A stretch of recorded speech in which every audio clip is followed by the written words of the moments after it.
welcome guys back to my channel. My name is Matt, also known as Miggins, and this is my channel, Hobbit Hole Books. Today I have the awesome author AC Cross here with me. Now, AC Cross is an amazing guy. The way you like to describe yourself on your website is half man, half machine, all author.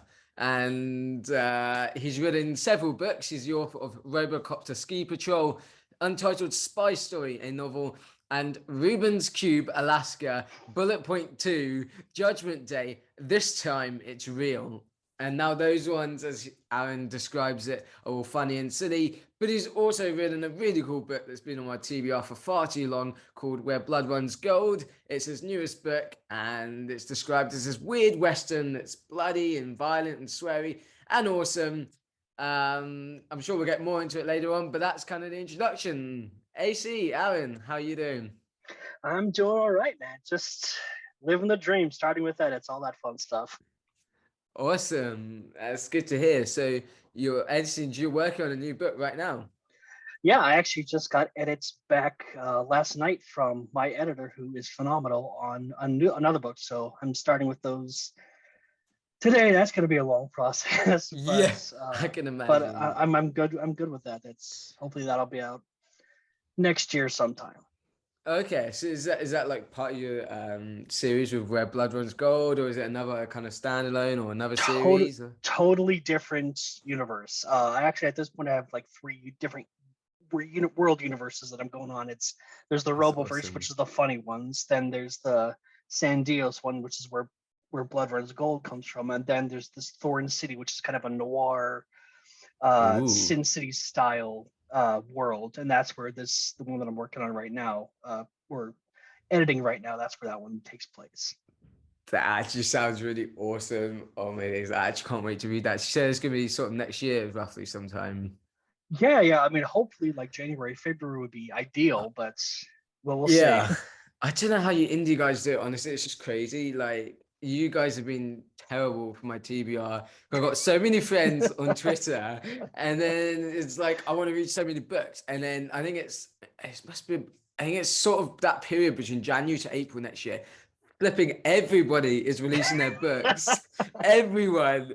And so I got all these authors that I'm really good friends with that I'm like, oh yeah, I really want to read your sequel. And then I've been waiting for them all. And then they're all releasing in like spring next year. And I'm just like, oh my goodness. And I don't know how you guys do it. It's just crazy. But I mean, I'm kind of like sort of working on a little something right now and of my own, and like every time I go in I just want to edit it. Like I never really actually make any progress with it. I always kind of like, because I don't do it very often, so I go back into it, I reread it, and then I'm like, I don't actually like this.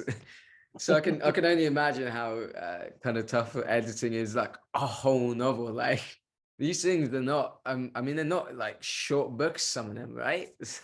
Oh yeah, no, they're all like 300, 400 pages. So it takes you have to kind of set your ego aside a little bit.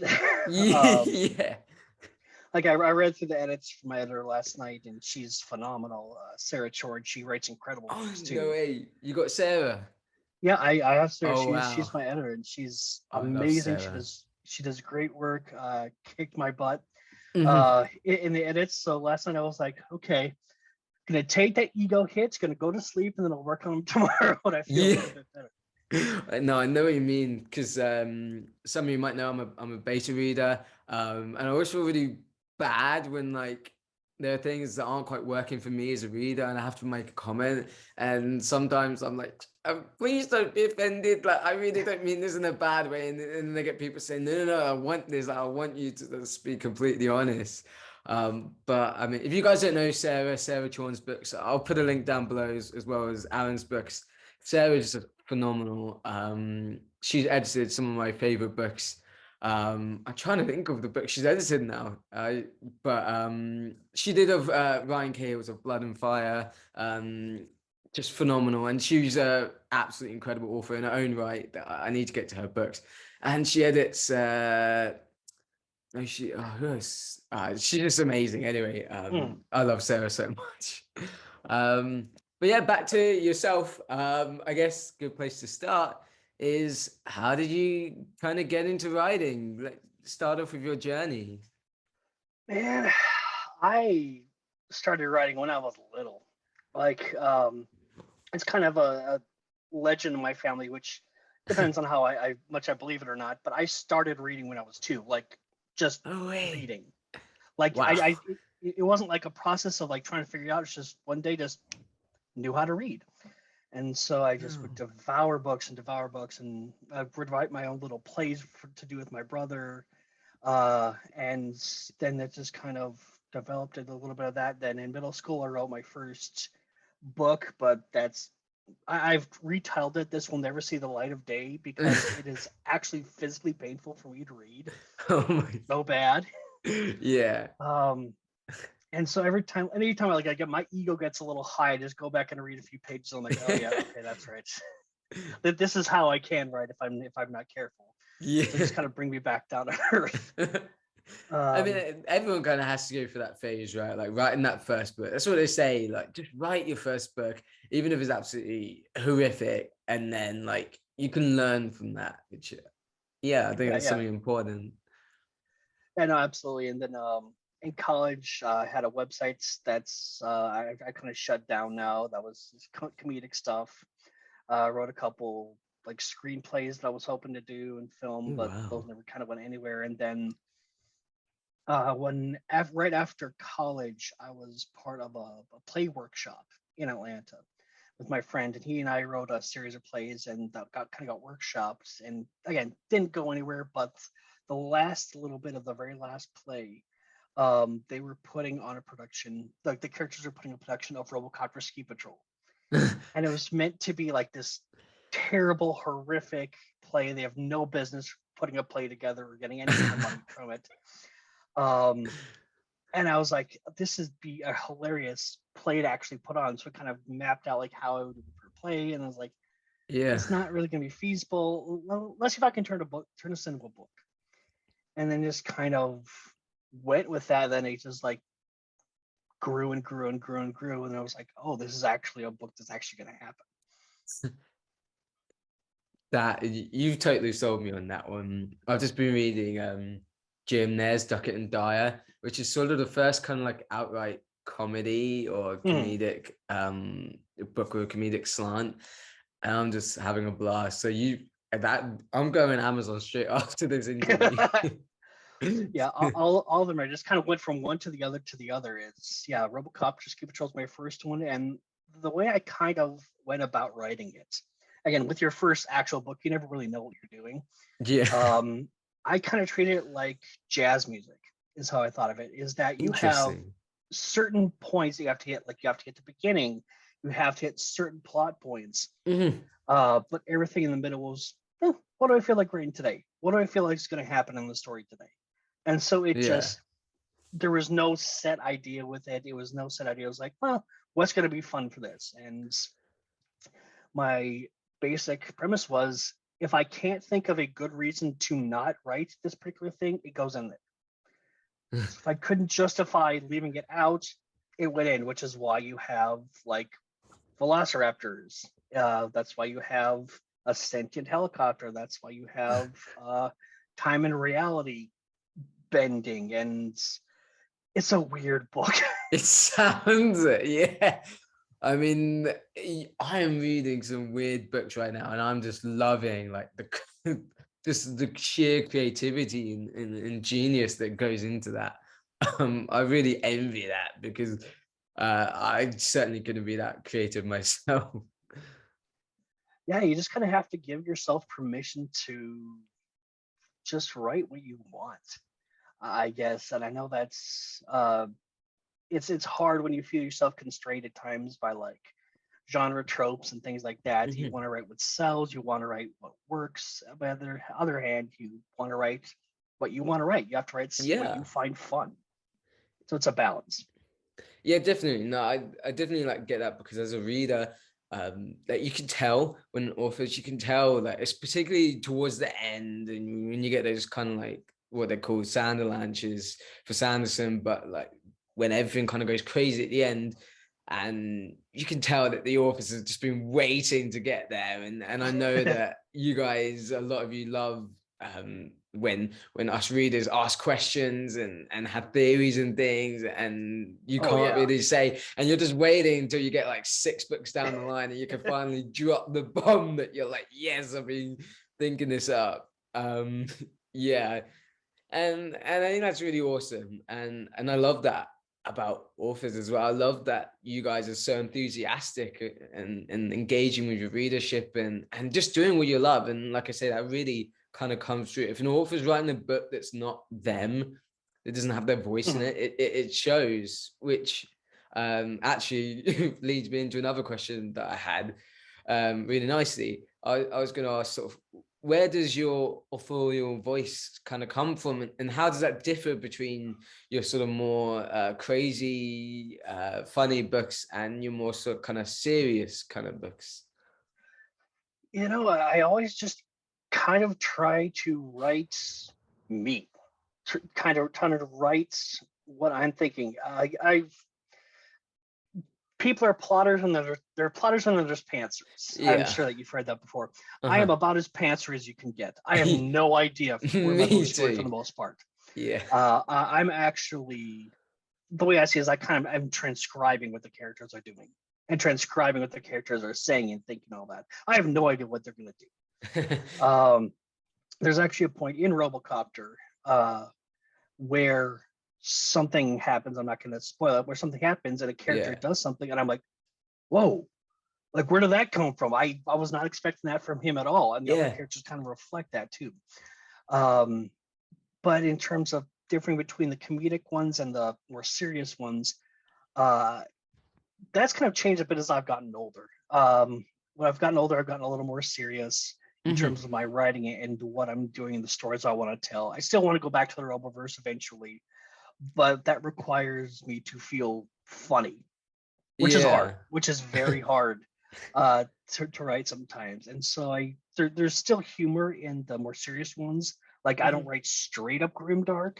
There's still at Yeah. least a little bits of funny in there, but um, it's interesting to feel like focusing more on the story rather than on the crazy that's happening in the more comedic ones. Yeah, it's interesting. I think people don't realize how much like comedy is an art form, and it's also really difficult to pull off because it's so subjective. Like for Mm. some people, they might think, "Oh my goodness, this is for like 6-year-olds." I mean, if we talk about if you read some of the Cosmere, if you read Oh the yeah. Stormlight, yeah, like Lift, right? She's a really kind of controversial character. I myself, I really like Sanders' humor in that. Other people, they absolutely hate it, and that's fine. That's their opinion. They're wrong. I'm joking. But it is a really difficult thing to pull off. And especially as well, sort of a similar thing that I found a lot of authors, they've written some really like profound stuff.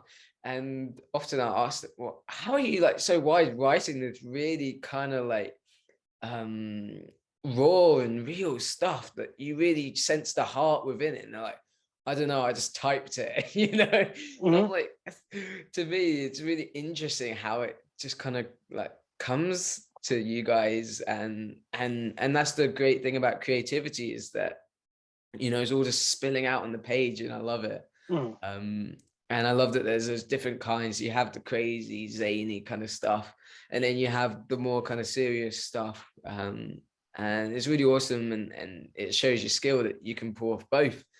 um yeah, so another question I was going to ask, going back to kind of like your childhood and how you became an author, is there a particular book that kind of made you as an author or reader that's kind of really like inspired you and been a big part of your journey? I think it was all just kind of books that I picked up along the way. From when I was little, just kind of just the basics of like books existing to like the Hardy Boys when I was little, like just mowed Oh that yeah. entire series in like a month. Um, then as you get older, you kind of gravitate towards different books like Anne McCaffrey and the Dragons Mhm. Riders of Pern. And then Yeah, I hear you that a start lot. to graduate a little bit more to like Stephen King and to all these different ones. So you just kind Mhm. of pick out bits and pieces of different books and media that really kind of just sticks with you. Like Where Blood Runs Gold, for example, basically was completely started by Red Dead Redemption 2. By playing Okay. through that, and it's Yeah. like, oh, I love this kind of world, this kind of gritty Western world. I love the like that gruff main character, like that really kind of resonated, and then it was just kind of Hmm. spilled out from there. So you just kind of you find that inspiration kind of anywhere, and you may not even be looking for it. It may just be something that like clicks with you, like, oh, that's a cool idea, and you just scribble it down. You may never Yeah. get to it, or it may turn into an entire series, and you never really know. This is like a no in between. It's like it's never used, or it's like a 20 book series. It's all Pretty much. oh, it's honest, like some of the world building that some of you authors do just blows my mind. And I never really got it until I sat down and I was working on my kind of story of my own, and I just kind of made a world building document. And I just went on a random name generator, and next year I know it's like 2 hours later, and I've come up with a bunch of random names, which is really cool. I never really got it until that point, but I'm in awe of you guys that can write kind of like this, just create whole worlds, just like that, and just from one kind of like spark. Um, yeah, I'm honestly in awe of that. It's really fun to be able to do that, and it's fun when you just find this little idea and you latch onto it, and then it goes and goes and goes. Um, Yeah. for most of the books that I've done, Roboverse, I kind of always knew it was going to be like this more expansive thing. For Where Blood Runs Gold, and then for the one that I'm editing right now, I Mhm. thought those were going to be standalone stories, 100%. Just like, oh, just contain this one world, and I'm like, oh, but I could do more with this and with this. Yeah. I have a OneNote document. It's like, okay, well, so now, so the noir universe, like, okay, there's one, then one, two, three, four, five, six. So like, there's like 14 other books in that series that I have ideas for now. I'm like, Oh my we're never gonna get. goodness. I need to get to all. I need to get to all of these. Great, Yeah. good job. That's super useful. So it just kind of you find a little spark in those different worlds, and you don't ever want to go somewhere else. You just kind of want to Mm. stick there and see what else happens in that world.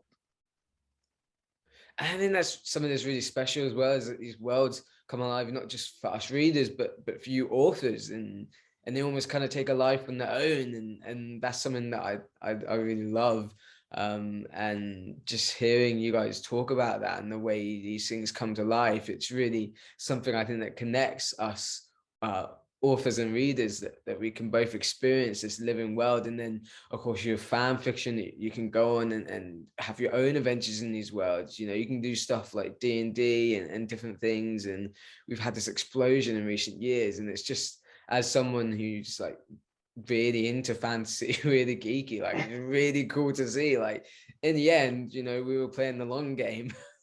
Geeks kind of run the media now. So Man, if somebody did a D&D server campaign with one of my books, I would absolutely flip. oh, it Not even sounds gonna lie. awesome.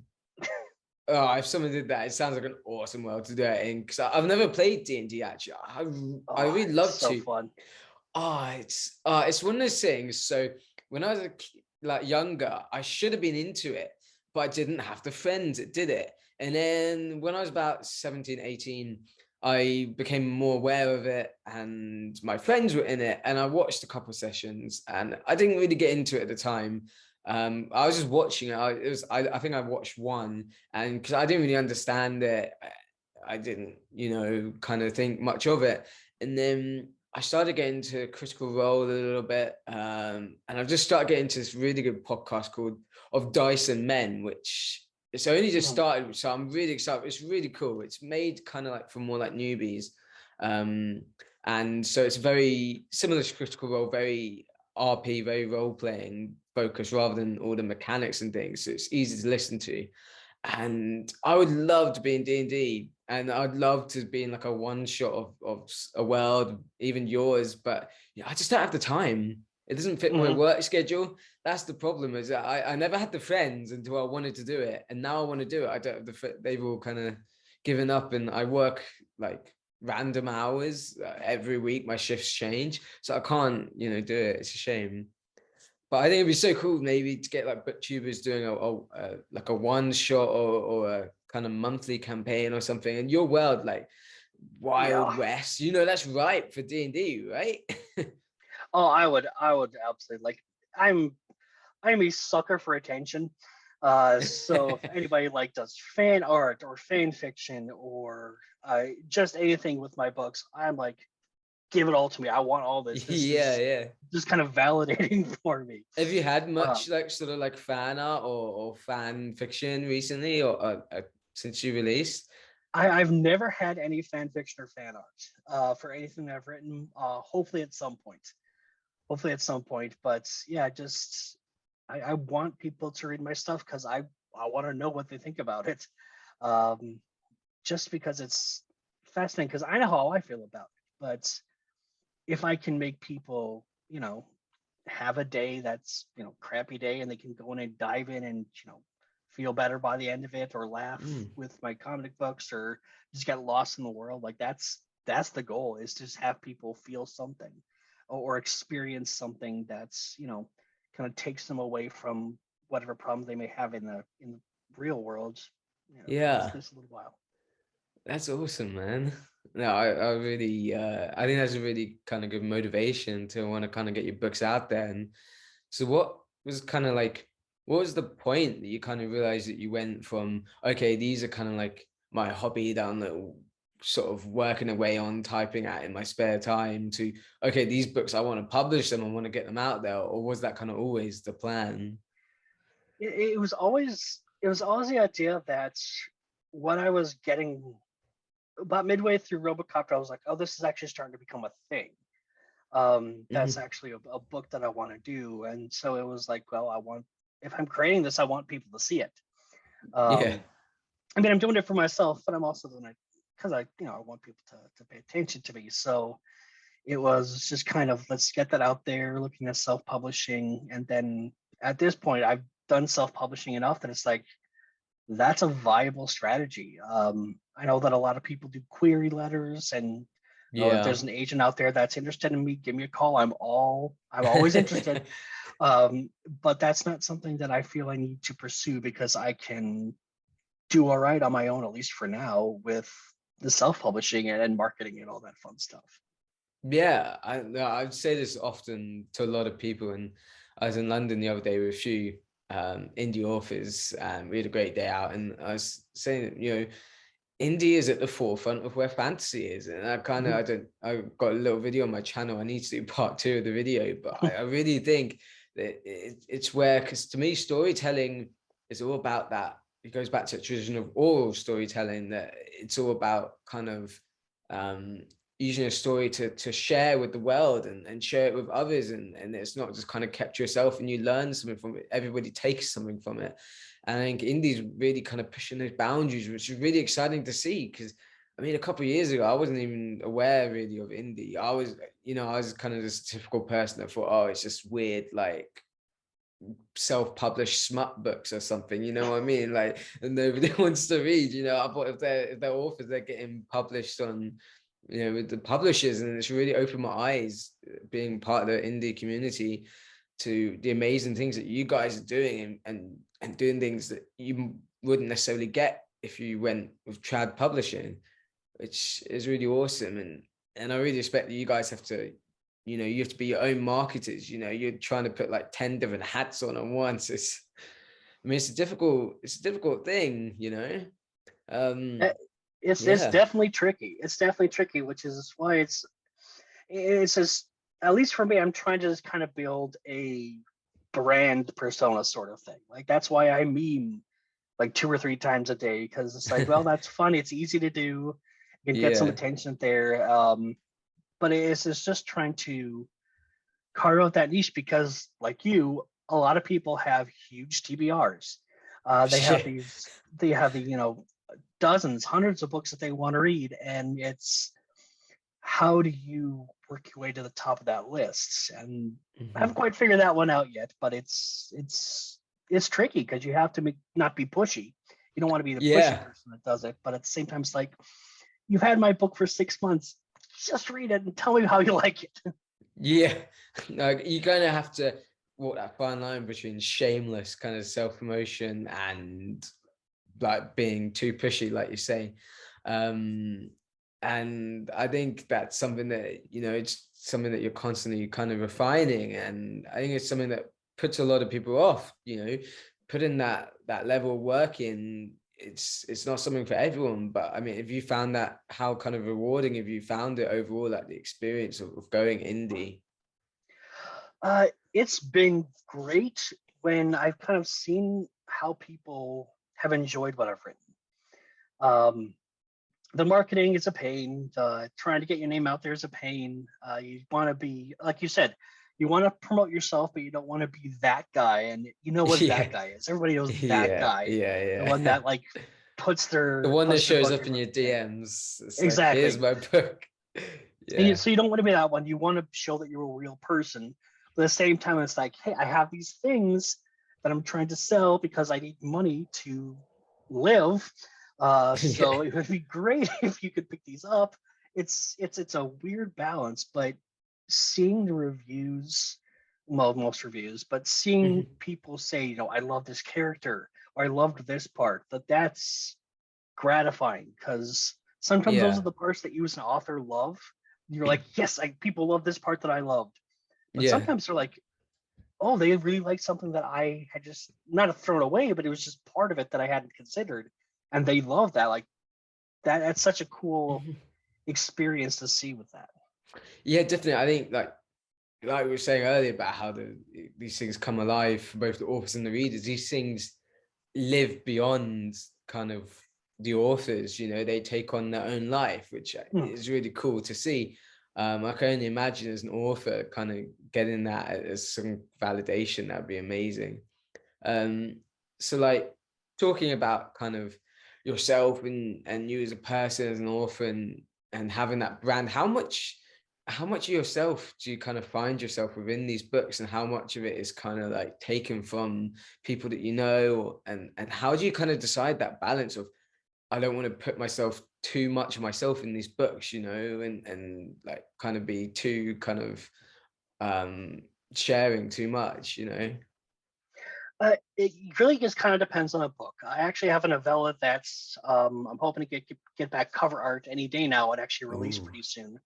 And it's called Zoo, and that one is actually Ooh. kind of very personal. That one actually is kind of like a zoo tour, like a through like um, my brain, like through like my depression, my anxiety, Mm. my regrets, my doubts, and my grief. My father passed away in March, and so that's I'm something I'm still sorry. dealing with Yeah. now. So getting that one out there is very, very personal, and I Mhm. really and I would love people to read that one because that is very much you get to know me. In other books, it's just kind of depends. I kind of find myself gravitating toward the same thing, like the very snarky guy, the very Mhm. witty characters, uh, stronger women that can kind of kick your butt and are very like I don't. It's like you start to define the characters that you like to write, Yeah.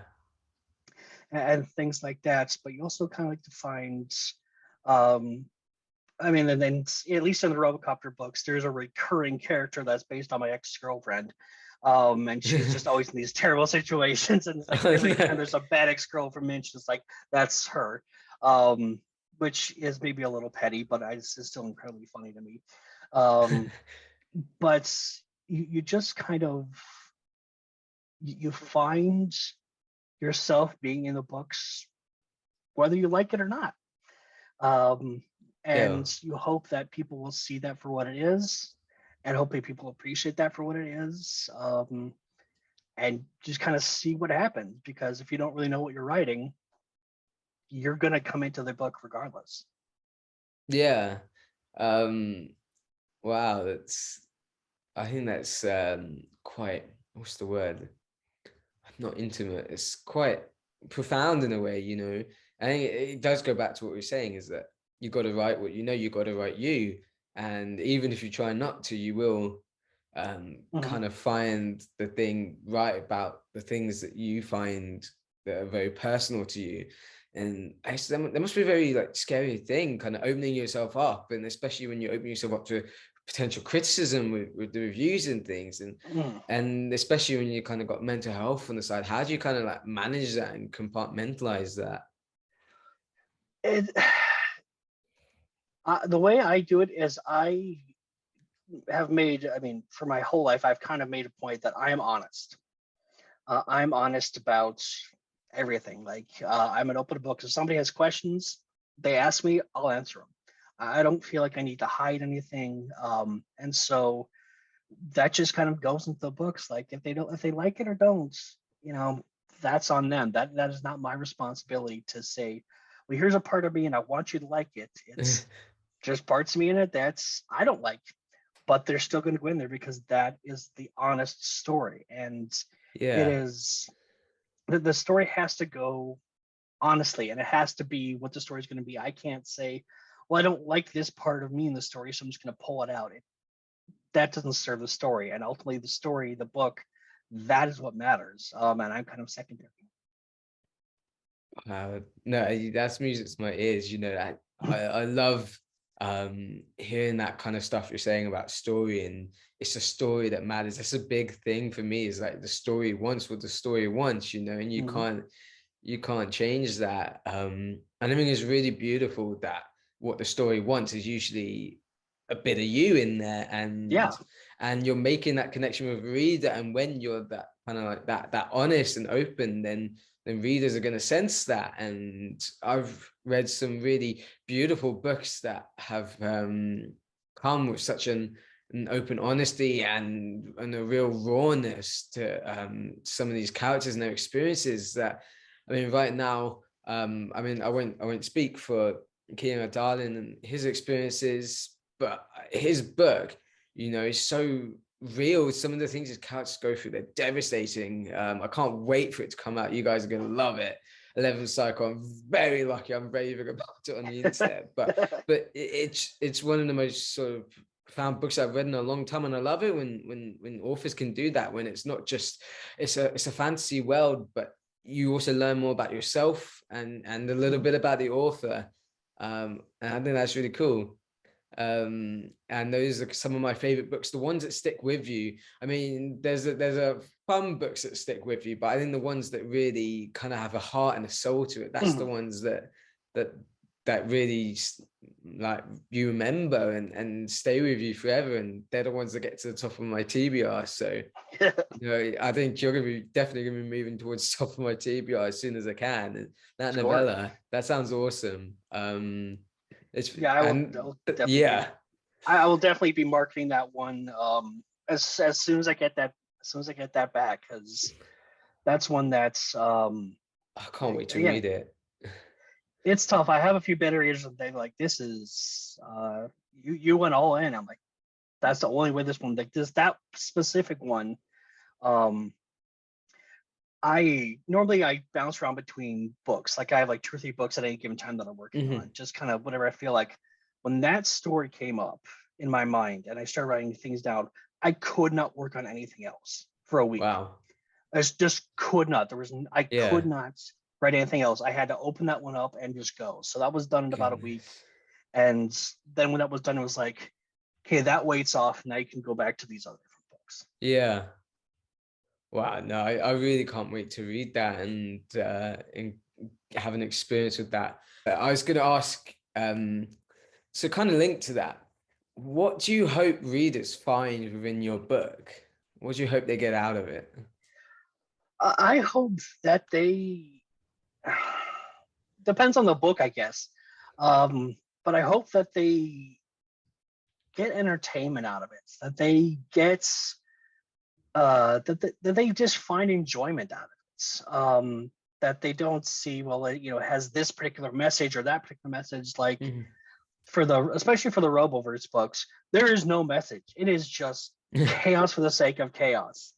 Sounds like Um, my kind of thing. it's meant to be fun, and I think that a lot of Yeah, times um, we as writers can kind of lose the plot in terms of being fun. Like we're so focused on, well, here's this story that I have to do, and not every story it has to be, silly. A lot of stories can be yeah. serious, can be meaningful, can even be grimdark, but there needs to be a sense of fun to it because what we're doing is inherently silly. Is we are creating something that people will see a movie in their head, hopefully.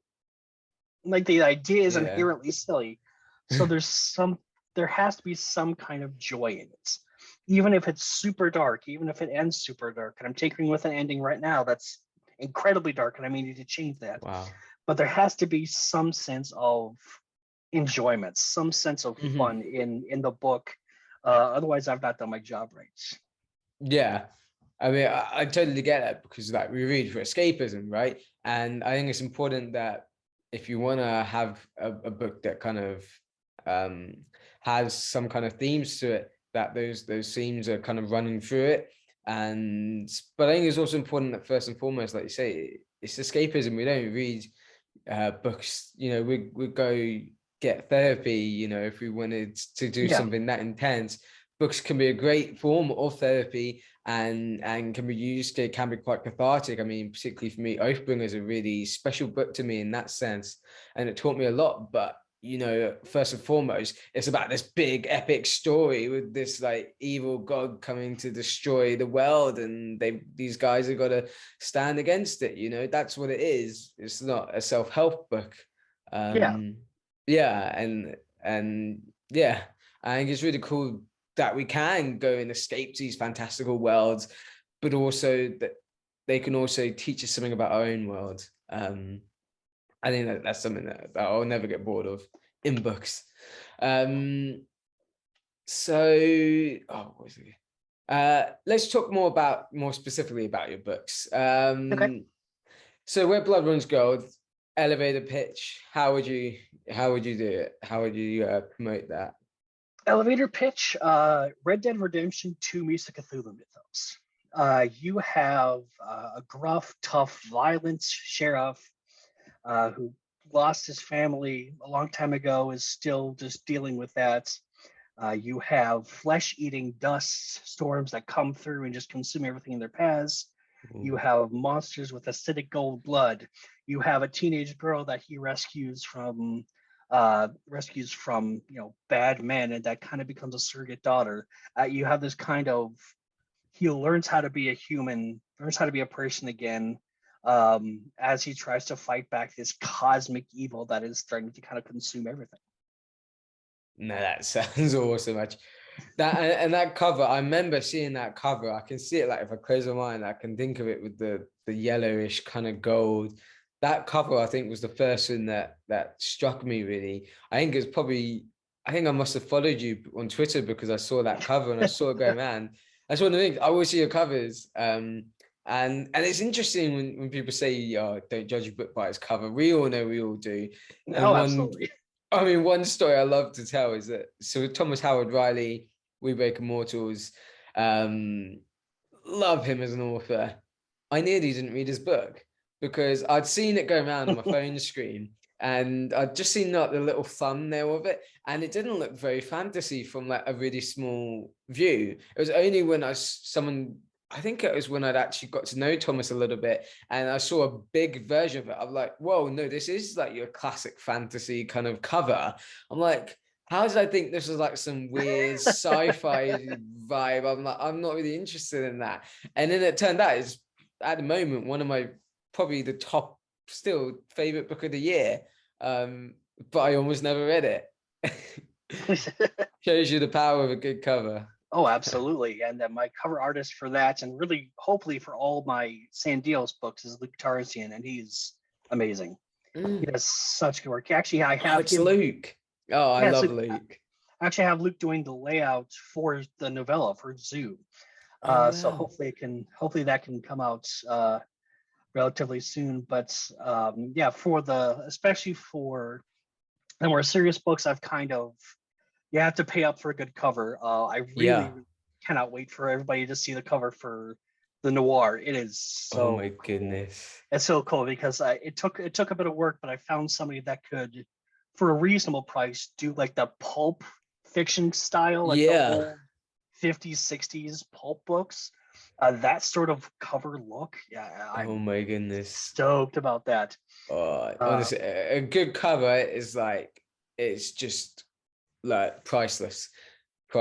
And especially Luke, he does great covers. And in case you guys don't know, Luke Tarzian, I will give him a shout out. He was a Spiffbo finalist this year. So congratulations, Luke. Here's another series of books I need to get to on the never-ending TBR, unfortunately. But now I'm not beta reading it, or I'm taking a bit of a break from it. I'm hopeful I can kind of get through some. Um, it's just insanity, especially when you're a mood reader. Like, oh yeah. like I can't like, if I take your book as an author, like I've got a list of like authors that are in order of when they give me their books, but it never quite works out like that. I'm in the general vicinity, but then there will be a huge chunk of mood reading in that, and and I feel bad about it, but also like I won't like your book if I'm not reading it at the right time. Oh, absolutely. um I think that's another important thing. You have to be in the right place, right time, to read some of this stuff.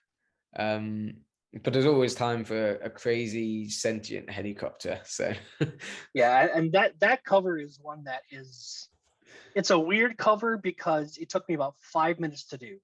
Um, it's just I drew a picture of a helicopter and just slapped that on a black cover, and that's the cover of the book. But that somehow works with the feel of the book. It's like this really shouldn't exist, and yet it's working. yeah. Oh man. Now I got kind of sticking on a little bit of a silly vibe. I've got a bit of a silly question for you. Okay. Everybody knows I am the Prince of Chonkland. I read chunky books, which is ironic because actually, if you look at my story graph, I actually read less than 50% of them are chonkers, but don't tell anyone that. So the question is, would you rather fight 10 chonker-sized books come to life or 100 average-sized books come to life? If they Do I came have alive weapons? as sentient beings. Do I have weapons? Ooh. No, I think just imagine you're just walking down the street and suddenly a portal just drops out of nowhere, and you've got these 10 sentient chonkers or 100 sentient average 200 to 300 page books. I think I take on the 10 just because of the sheer numbers. They're maybe a little bit bigger, but once you take them out, then there's just the 10. The 100 can overwhelm you easy. Those come at your legs, take you Yeah, out the knees, and then true. just pin you down and shred you with paper cuts. So I really think that the bigger ones would be easier to at least try to manage, especially if you get them knocked down. It's going to take a little while for them to get back up. What would be like your one like power move? Imagine if you were in like an anime and you had your one final move to defeat them. How would you destroy them? Oh, I just strip them in half like a phone book, like just. That's awesome. I always love picking up these crazy questions because you never know what the answer is going to be. And then you might write a 10 series book out of it. You never Oh, exactly. know. um, yeah. So to get back to your books, just a little bit, which character out of any of your books, which character do you find speaks to you most as an author slash kind of like which character do you like writing most? They're kind of there's similar questions, but kind of different. But yeah. Oh, the one that is most like me is that one's tricky. Um, because they're all kind of facets of me. They're all different facets of me. I love writing Will Texas in Untitled Spy Story. He's just complete chaos and super fun. I Sounds loved like writing. me. I loved writing Grigor. He's in the third Roboverse book. He's this like giant, almost immortal Russian dude with like broken English. I loved writing him so much. But then you have Sheriff Thorpe. I mean, he's this tough guy that, you know, really doesn't do emotions much other than like anger, but then like he kind of grows and changes into somebody who like can actually be a human again. That was kind of a really neat process. And especially now, like Wow. with kind of books that are coming online, there's a lot more, not a vulnerability, but they're a lot more grounded characters. Like they're still Yeah. ridiculous, but they're a lot more grounded in this could be a real person, like with real motivations rather Mm. than just, you know, alcohol and explosions. We always need a bit of both. Oh, absolutely. um yeah. I was gonna ask you, so outside of like your books and your writing, what's one thing that perhaps people don't know about you, that you think they find interesting, or you'd like people to know about you or ask you about more? I'm a huge metalhead. I love metal Ooh. music. And you know, most people do not expect that of me. But I love metal music. Like I've been to like Scorpions concert, Iron Maiden concert, Metallica. All of those were just phenomenal. Um, but I really do love people engaging with me. I really love talking to people. Like I'm an introvert, but online it's a little easier to kind of manage that. But Yeah. I love people talking to me, asking me questions, or responding to tweets that I make, or just starting conversations, engaging conversations. Like I'm all about that. I love that sort of connectivity. I know that some authors, indie or not, they like to take kind of a step back from their audience just a little bit. Yeah. I am not that way. I am bring it all on. I will if you're showing me attention, I will talk your ear off about my books or anything that you're interested in because I want to get to know my audience as people. Because the more I know my audience, the better books I'm going to be writing. Yeah. That's really awesome, and that's a really refreshing attitude. That you're so open, especially when you, like you say, you're a bit of an introvert, but online that's where you kind of come alive. And Mhm. so I'll definitely put links down below. You guys come interact with AC. Is an awesome guy. um, yeah, you do tend to have like a few metalheads in fantasy. It's interesting. Well, they tend to write really like grim, gritty kind of stuff. So, I mean, I know you got Chris Brennan, Hellborn King, which I just start reading. That's pretty good. I'm only 7% in. That's another mood read. That Yeah. the thing is, I'll pick it up and I'll pick up like 15 books at once. And so like I'll read like the first 5% or something, and then I'll be ages, I'll read another 5%. And then normally one book will like take my Yeah. interest, or one or two. And so I end up reading them. And then just mood reading, it's a hell of a drug.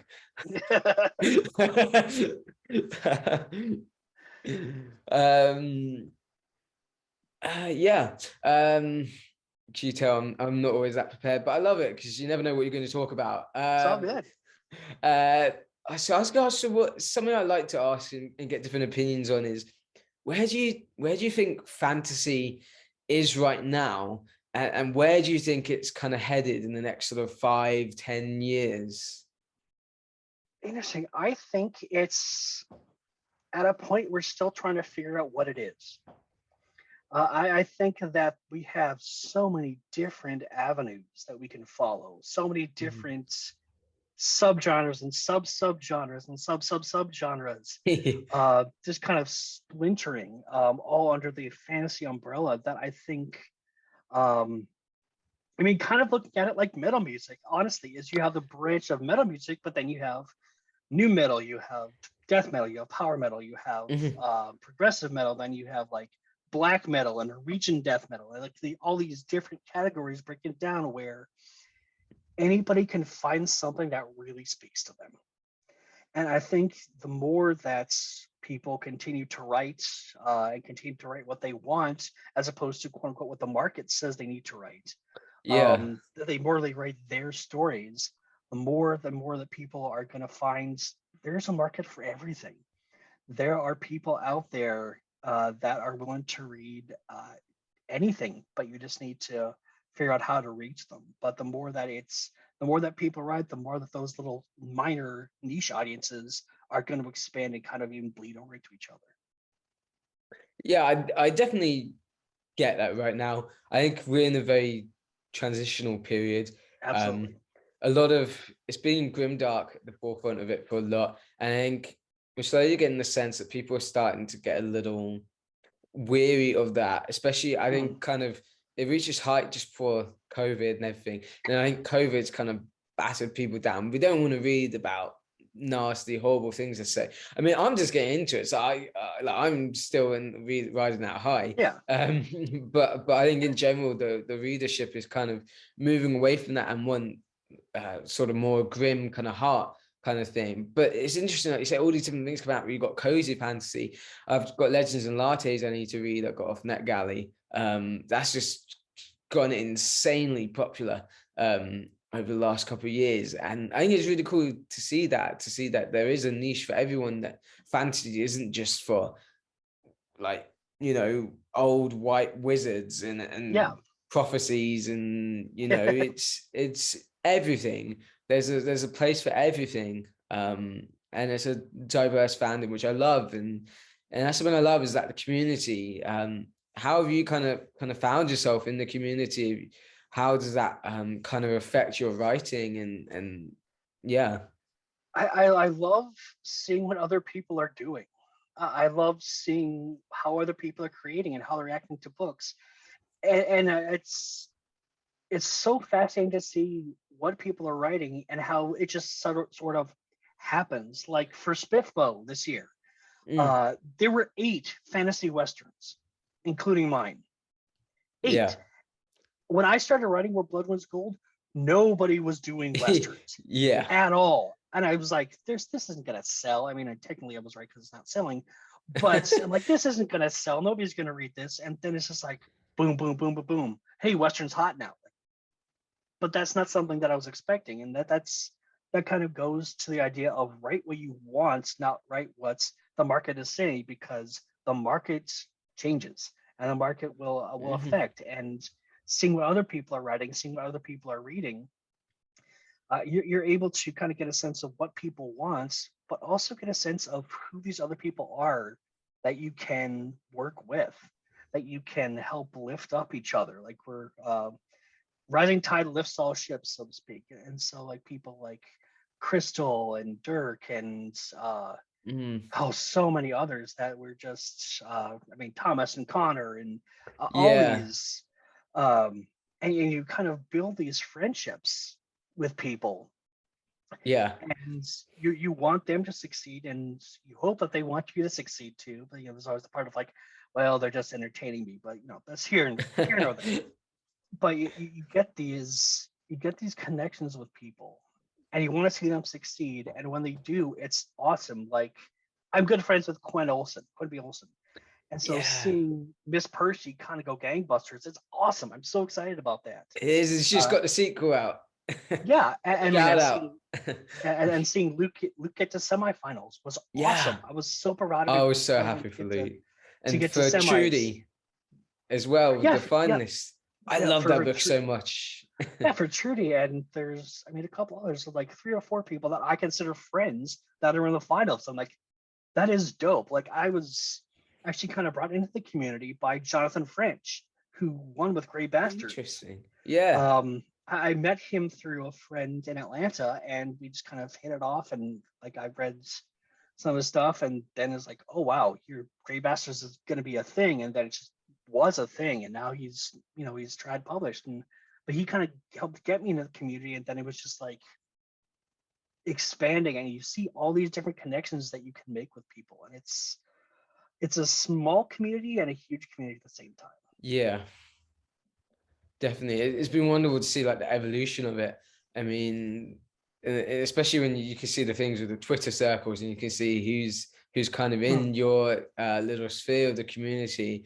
It's actually quite a edifying thing. And then to see some of these discords kind of blow up and grow, and that's another tool that I think that Oh yeah. that publishers haven't really tapped into yet. I mean, with the SFF Oasis, authors are giving out review copies, they're getting reviews and they're getting readers, and then it's going back onto Amazon and Goodreads and they're getting reviews, and it's such a great synergy going on, and it's great that you can hop in there, or the Indie Accords Discord, or the Andrews Wizardly Reads Discord, that you can go and interact with your favorite authors, and it's great. You know, it's a great time to be part of the community. Absolutely, absolutely. I'm in way too many Discords already, and Yeah, I'm sure there's at least 2 or 3 more that I really should be in at this point. yeah, I can't keep up with Discord. That's the thing. I don't even know if I don't. Well, I'm planning to stay on Twitter for now, but if I left, I wouldn't know where to go, because the thing with Discord is that you kind of need to be in the conversation, otherwise you miss out. But if to be in the conversation, you should have your notifications on, and then you get notified about every message. So if you turn your notifications off, you can't keep up with it. Whereas Twitter, I keep my notifications on. It's easy. If I've got a spare 30 seconds at work to take a quick breather, I can just, you know, check my phone, type out a quick thing. Discord, I can't do that, and then I miss out. And, you know, and it's great. And I love seeing all my friends that have grown to become mods of these communities and things. But, you know, Twitter's really where it's at for me. But it's great that we have all these tools that connect us, that, you know, have made indie what it is, and that we can have interviews like this, that I can go to London and meet my book blogger friends and be surprised because, oh my goodness, Michael Miller's there, and suddenly I'm going for dinner with them. Like, you know, a year ago I was a nobody. Like, I mean, I'm still a nobody, but, you know, a year ago nobody knew me on Twitter, and now you know, I've got a little bit of a following, which is nice, and I've made lifelong friends. When, like, you know, I've got a few friends that I've made in life, but, you know, really these are like people that are going to stick with me forever, whereas other friends, you know, they kind of come and go out of our lives, but I know that I'm always going to be here, which is great. Oh, definitely, absolutely, yes. That is, yeah, it's been a lifesaver, honestly. But yeah, and that's the indie community. Now we are going to play a little game that I first started with Troy Knowlton, where we're going to play a game of Would I Lie to You, my kind of adaptation. The way that it kind of goes is basically myself and AC are going to do 2 truths and 1 lie, and we're going to guess which one is the lie. Now this Ace is the only the second person I've done it with, so I don't know how long this is going to carry on, because I'm going to run out of stories very, very quickly. I might have to change it to 2 lies, 1 truth. But yeah, but now it's 2 truths and 1 lie. And whoever wins guesses the correct one. It's a little bit of fun that I think is quite fun to do. Yeah, if you've got anything in mind, did you want me to go first, or? I can go first. Sure, go ahead. So, 2 truths and a lie. Yeah. I have fought a blue jay physically. I fell off a building in college to impress a girl, and I was engaged to an Italian tour guide. Oh, okay. Now this is okay. So what kind of bird was it again? Sorry? A blue jay. A blue jay. Okay, so give me a sense of how did you get into a fight with this blue jay? What did it say to you to enrage you, to entice you into it? Oh no, you got to decide which is the truth and which is the lie first. Okay. Context. Oh, okay. So the blue jay impress a girl, Italian tour guide.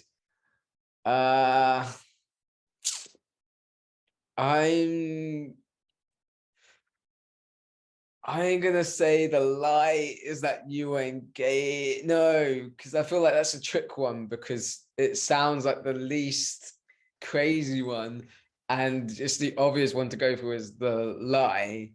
I'm gonna go with the you fell off a building to impress a girl as a lie. That is incorrect. Oh, okay, go on. Which ones was it? The Italian tour guide I was not engaged to.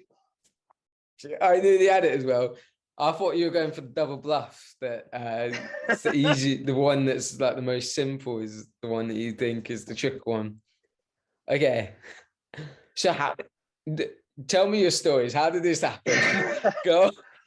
So Yeah.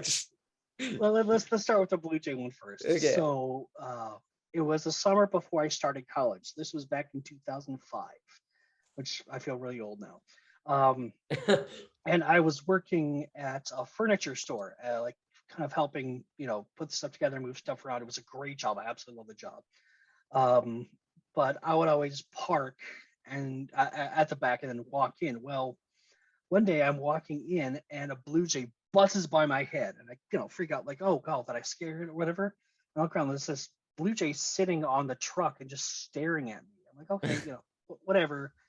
Blue Jays they're jerks, whatever. And so I'm just sitting around and waiting. And then every time I would go out there, it would buzz me. It would just swoop by my head. I'm like, is there a nest or something around here? And I looked around, there was no nest, there was nothing nearby. It was just this Blue Jay had a hate for me. And so then a little bit later that day, I was bringing out cardboard and I dropped a piece of cardboard. And as I dropped the cardboard, I had one standing up next to me and it hit the cardboard and like shook it. I'm like, this thing is trying to actually hurt me. I'm like, I need to be careful what I'm doing. So the next day, I got to work a little bit early and they were out already doing a call. And so I was there by myself. Well, this was back in the day before even iPods existed. Like they didn't exist then. So I had CDs, a CD player.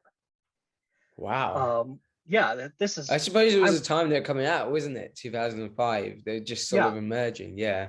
Yeah, no, I'm old. So, but I had one of those kind of briefcases full of CDs. Oh, no way. So I was like, okay, well, I'm just going to bring my CDs and CD player and I'm just going to sit on the back kind of loading area and just chill for a little while until they get back because the door was locked. Well, the Blue Jay buzzes me again. I'm like, I am tired of this. This thing is just going to hurt me. And so it took a couple more swipes at me. And so this last time, I kind of locked eyes with like, it almost felt like one of those like Western movies, like that, you see the eyes lock sort of thing. And it's flying right at me. And so I have the briefcase thing in my hand. I go up and I swing and poof, feathers go everywhere. And I'm like no blood or anything. The feathers go everywhere. And I'm like, so like, did I hurt this thing? Did I kill it? The only thing I see is this basically naked Blue Jay streaking off down the street. And I'm yelling at this thing. I'm swearing at this thing. I'm like, yeah, that's what you get. And I never saw that Blue Jay again. That's amazing. So I won. Oh, so I won that one. It's like a Looney Tunes cartoon. It really was. Like if I hadn't been through it, I would think I was lying, but no, it was very real. Wow. The other one, this was when I was in college, and this was like the day or two before classes started. So my friends were having a party in their dorm room, and we're all drinking, have a good time. And somebody that was at the party invited a couple girls from a different university. And so my friend Josh and I were like, yeah, okay, let's do this. Let's see if we can make something happen. And so we took the girls, we flirted with them for a while and we asked them to take a walk around campus. Now, my undergrad was a small little school in Atlanta, but it was a gorgeous campus, absolutely beautiful campus. It kind of looked like Hogwarts. Oh, wow. Like it's beautiful, like stone buildings, absolutely gorgeous. And it had been raining and it was night. And so it was, beautiful campus. So we're walking around with these girls, putting the moves on and whatever. And my friend gets the good idea. It's like, there's this building called Goodman Hall. And it's kind of a flat roof. There's like, why don't we climb up on top of that and look out at the stars? I'm like, oh, dude, you are nailing this. This is a perfect move. And so we go around to the back, help the girls get up on top of the roof, get my friend up there. And as we're going up, we're using this kind of like metal bar as a step. And I put my foot on there, and as I'm reaching up to my friend, I slip, and a huge cut opens up on my leg. And so but he still helps me up because I've been drinking, I don't feel it as much. And we go up there and we're sitting at top, and I look down and there's just like this black seam on my leg from where I cut it open. Like that's probably not good. But it worked. We impressed the girls. They asked like, does it hurt? I'm like, no, because I'm a junior in college. Nothing hurts. I'm impervious to pain. And so like we eventually like go back to the dorm room, and instead of going to get stitches like a normal human being, I just slapped some Neosporin on it, put a paper towel over it, and scotch tape the whole thing up. Oh wow. So I have a great Pretty scar. hardcore. I have a great scar on my leg, a great story. The actually worst thing to happen out of that was dating the girl for a little bit. That was much worse than the actual pain that I got from the scar on my leg. So Wow. but I got At a least story you got out a of it. funny So story. Yeah. the story's worth it. So There's yeah, some those were pretty crazy stories. Okay, I guess so it's my turn. your turn. And feel free to ask me any questions you want to. I've got a Yeah. lie about all of them. So if you ask me a question about a lie, I've got a lie. So my three. I had to go to hospital due to an incident involving opening an ice cream box out of a freezer. The former Deputy Attorney General of Pakistan follows me on Twitter, and I have read 30 books so far this year. I'm gonna say the last one's the lie. Last one? The last one. You've not read 30 books. It's a different number than 30. Okay. So, time to reveal. I did have to go to hospital to get stitches due to an incident involving opening an ice cream box. It's in this hand here. I'll tell the story in a minute. And the former Deputy Attorney General of Pakistan does follow me on Twitter. And I have not read 30 books this year. I have, in fact, read 31. I finished my beta read today. So that was probably a bit specific. I didn't include a number. You gave it away. I was trying to think, because normally I have the same one that I do every time. And then I used that on Troy last time. So now I'm like, I've got to think of something different. But anyway, the stories. So I was in New Zealand. I worked at this camp. Amazing camp, amazing people. And I was helping out Sue, the cook, she's basically like my mother. I love her to bits. Yeah, she's my surrogate mum. She's amazing. And I was helping her out, and they had this freezer, and they have these ice cream boxes, and they're like giant cardboard boxes. And we're rushing around. So I'm like, I'll get it out of the freezer and I'll open it. And now on my channel, I'm a bit famous for being a little bit blasé around knives and unboxing boxes. I've got some great ideas coming up to nearly kill myself unboxing things. So anyway, involving fast cars. I wrote my friend in. Anyway, so we're getting these ice cream boxes, and instead of slicing it away from me, I sliced it towards me, and this little bit here in between my thumb and my finger, and I cut it, and I don't care. I'm really like, whatever. And I didn't even think I need to go to hospital, but the cook's like really like not good with the sight of blood. She just runs out and is like, or she grabs me, pushes me towards the little basin that's there for these kind of things, for washing, and just runs out the room. She's not dealing with blood. She has to come back in when it's kind of like cleaned up.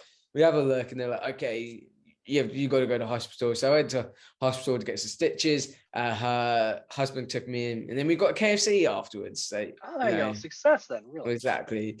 And then the other story is, Deputy Attorney General, I was shocked. This guy started following me on Twitter, part of the writing community. I looked, and then I was like, hi, did that say the Deputy Attorney General of Pakistan? Or should I say the former? And I looked into it, and it's no joke, it's the actual guy. And I thought, oh my goodness, this is hilarious. I said to my friends, should I should I make a really sassy joke about human rights and see if he still follows me afterwards? And then I took a screenshot because none of my friends would believe me. So I took a screenshot because I had to keep scrolling through every time to find it. So I was like, I'm gonna take a screenshot so I can just go to people here. The former Deputy German General of Pakistan follows me because he writes romance erotica or something. I don't know. So as one does when you're yeah. And I have read 31 books this year. Yeah, so it's just a fun little game. Get to know people a little better. So I was gonna ask, what kind of books are you reading right now? What kind of things do you like to read in your spare time? I mean, I guess it must be weird being an author. You know, it might change your reading experience. It's a little shameful, but right now I'm not really reading anything. I need to. I've books on my TBR. I need to read basically every book from all of my friends. Yeah. Yep. But I'm spending most of the time writing right now, but I really do need to do that. I need to do a reread of House of Leaves by Mark Z. Danielewski because that book is insanely good, especially since Halloween just finished. That's when I really need to reread. I just need to basically kind of buckle down and spend more time reading than playing video games. What kind of video games do you play? So many different kinds. I'm an Assassin's Creed junkie. I'm a Mass Effect junkie.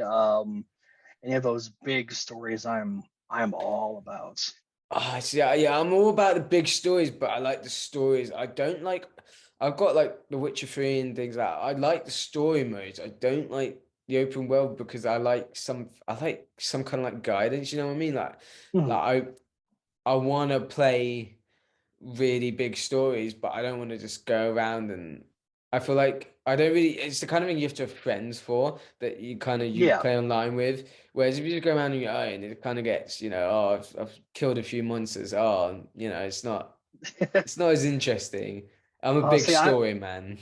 I'm all about single player. I'm very much not a multiplayer one. Because I like getting lost in the story. I mean, Witcher 3 is one of those I really need to actually replay that one. It's so good. And the Hearts of Stone DLC with Haunter Odim. I want to write a villain that cool someday. At some point, I want to write a villain that cool because he's that scary, and I am all about that. That's awesome. Yeah, I need to get into video games more. I've got all these games like The Witcher 3 and that. I just don't play them. Uncharted, that's my favorite. Oh yeah, that's a good one. I played it over and over and over again. But I need to get into Witcher 3. But I also need to catch up on the show as well. I need to watch season 2. I'll probably stop after season 3, and I'm not gonna lie, Liam Hemsworth. Yeah. I mean, if they were gonna go with anyone, did it have to be Liam? But everything I hear about how that went down, I'm just like, I'm not interested. You're getting rid of like the super fan. I'm not exactly. I mean, he was all for 7 seasons, and then all of a sudden he's not, and I think we all know why. It's all coming to light, which is a shame. I mean, as someone who hasn't read the books but was a fantasy fan, I did enjoy season 1. I thought it was decent. I thought it was a good show. To be honest, it's the best one that I've seen out of like all the ones that come out since Game of Thrones. I mean, I haven't got into House of Dragons yet, but out of that and sort of the other recent ones, Witcher was my favorite, which I mean isn't saying much, but still. But yeah, I think I'll probably stop after season 3. But that's probably a fair point. Yeah, I never watch TV much nowadays anyway. I just read. Yeah, that's all I do in my spare time. Just read, which is great. Yeah, it's probably better for your brain. Yeah, probably. So one thing I like to ask, I guess we've really talked about what's next for you, but do you have an underrated book or series that you don't really hear often people talk about that you'd like to recommend, or like a shout out that you'd like to give? Yeah, I'm gonna go really obscure that nobody's heard of. I have a friend from college. Her name's Ashley Wrigley, and she wrote a series called Mesopotamia Tiamat, and they are good. They are really good. I picked up the first one and just sat down and just read the entire thing in a night. It was really, Wow. she's really, really good. What are they Um, about? it's kind of like this cyberpunk-ish, steampunk-ish world, but just like with like conspiracies and just it's yeah, they're just really, really solid from somebody. Like, I don't know if she's writing any more of them. I don't know if that's something that she continues to do, but like very, very, very underrated, very solid books. Jonathan French's Autumn's Fall series. I know that he has the Lotland series with Grey Yeah. Bastards and all those, but he also has the Autumn's Fall series, which he hasn't written in a little while, and those are very, very good as well. They're more standard fantasy, not quite as grim dark, more standard Mhm. fantasy, but very, very good. I got to rep all my friends, Crystal and Clayton and Yes. Quinn and Kavioso You're and just listening my uh, TBR. yeah, just basically your TBR in my opinion, Yeah. just all of them. But and just I mean, especially Luke and Sarah and just so many different super Yeah. talented people that I love being friends with, and so I just wish I had time to Yeah. shout all of them out. I could remember all of them, but they're Yeah. all of them. You'll find something that you like in Mm. all of those. So just read more, and then read mine, obviously. Yeah. Of course. Yeah. I can't wait myself to read your novels. Now that I've heard more about them, I'm like, Mm. oh my God, this is literally me. Especially your spy one. I was like, okay, this is like describing me if I was a spy. This is like my persona. Yeah, like Um, those three, I basically my comparison is Archer meets Doctor Who. oh, I love Archer. I love Archer. I haven't actually watched that much of it. It's one I need to get into more. But Yeah, what I have watched, I absolutely love it. Um, anyway, thank you, AC. Thank you so much for oh, coming my to join me pleasure. today. It's been amazing. I can't wait. Your books have just shot up the TBR now. So if there's one thing to come Success. out of that, success. Yeah, great success. Like, boy. It's been wonderful talking with you. I had a lot of fun, and we had some very interesting mix of conversations there. Thank you for taking Definitely. the time out of your day, and I hope your editing goes well for the rest of the day. Uh, Thanks so much. yeah, yeah, delaying the inevitable. Exactly.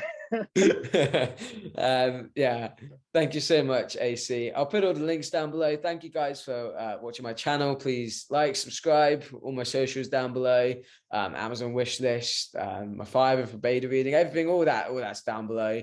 Thank you guys for all the support you give me, and for all the support you give the wonderful indie authors. Hopefully this channel is going to have a lot more interviews coming your way. So if you like this, there'll be plenty more where it came from. Have a good one, guys.